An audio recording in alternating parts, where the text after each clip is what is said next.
acha inni du'uu san qofatu baay'ee na qoccee malee ani immoo jaarsi koo na duubaa du'ee si galee otoo walitti aara qabnu otoo walumatti illee hin araaramin jiruma duniyaa amma kana acha inni du'uu san qofatu baay'ee na qoccee malee ani immoo rankaayyin kasaanii alhamdulillah hamman danda'utti moggaa dhaabbadheera. Ulillee na dhaabbadha bakka waa ta'anitti. Jaarsa kee isatti gade mootitu gade dura osoo inni lubbuun dura anatu dhiisee deeme malee lakki inni uumaan balleessine wallahi. Amma hin gaabbiteere.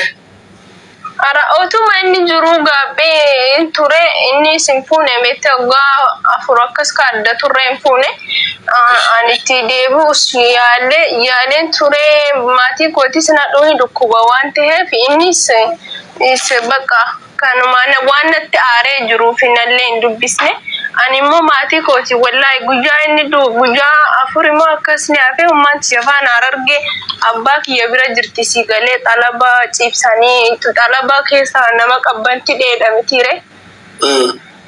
Achuma bakka anu maatii kootiin inna dhiiraa bulchiilleen bulchiinilleen tokkuma kanaafuu waan natti balleessin qabu kana yoo gaafa isin fayyitanii biyyatti galtanitti walitti nu araarsitan bareeda jedheen mari'adheen gaafan ture achirraa guyyaa 3 gaafa bule du'ee isaan dhagee.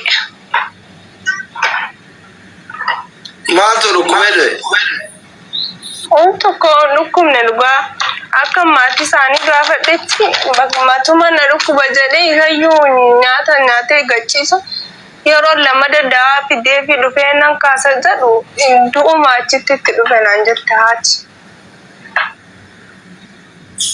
Tasuma moo? Tasuma waan tokkoyyuu eessayyuu na dhukkuba jedhee himate hin jiru. Nasaan kuma mataan na dhukkuba jedhee dubbate isayyoo ta'e malee. Rabbi warra jannataa warra jannataa.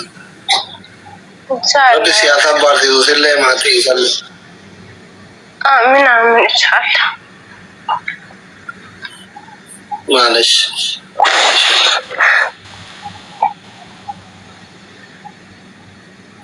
Jaarsi ganama gara nama nyaata uummataa washallee ilmoo tokko irra namni fate. Wallahi doktora.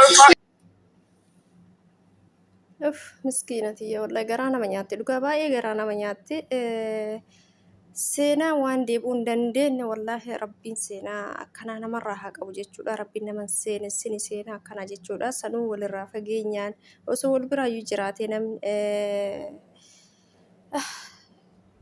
xiqqoo garaa walitti jabaatee fakkaatu qaamaanuu addaan fagaatee namni jechuudha. Wallahi waan rabbiin fiduu hin beekamu.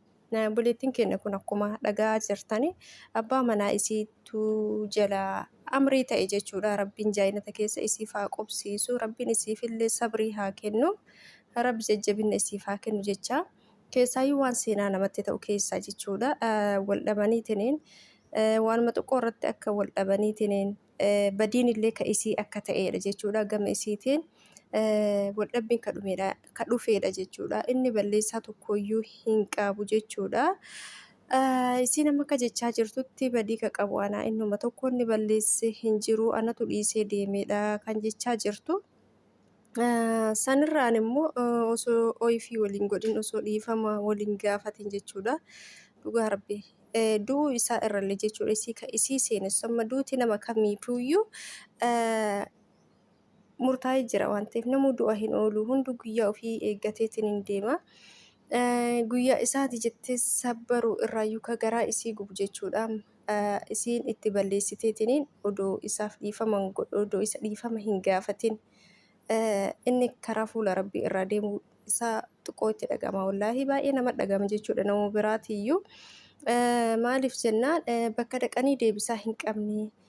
Bakka isiin kana booda sitti balleesseetiin hin jira badiin kiyyaa dhiifama naa godhe afoo innaa lillaahi naa jedhi. Yaa namni walittuu deebi'ee osoo jiraachuuyyuu baate ofii naa godhi jechuun waan tokko jechuudha. Akkuma kana isuma kana fakkaatu amma mucayyoon tokko maal jetti kaleessa hiriyyaa tiyyaan xiqqoo sabuma xiqqoof walitti buuneetiniin bilookii godheetiniin ture. achiin bilookii goonaan bilookii jalaa akka na baastu jettee hiriyoota isii natti ergaa turte. Hiriyoota isii sanis hin ta'u jedheeni ofirraa deebisee.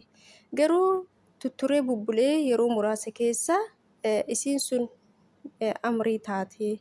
Amma mee akkamiin ta'a? Seenaa garaan baane natti ta'e, garaa kiyyatu na gubatee akkam godhaa jette. Wallahi ijoolleen keenya jechuudha haguma kamuu yoo walitti mufattan sababa kanaaf bar shari'aan keenya jechuudha akka islaamaatitti namni yoo walitti balleessee waliin oodeeyyuu guyyaa 3 akka hin dabarsine jedha akka seera shari'aan islaamaatitti jechuudha. Guyyaa 3 caalaa waliin ooduu hin eeyyamamu jechuudha.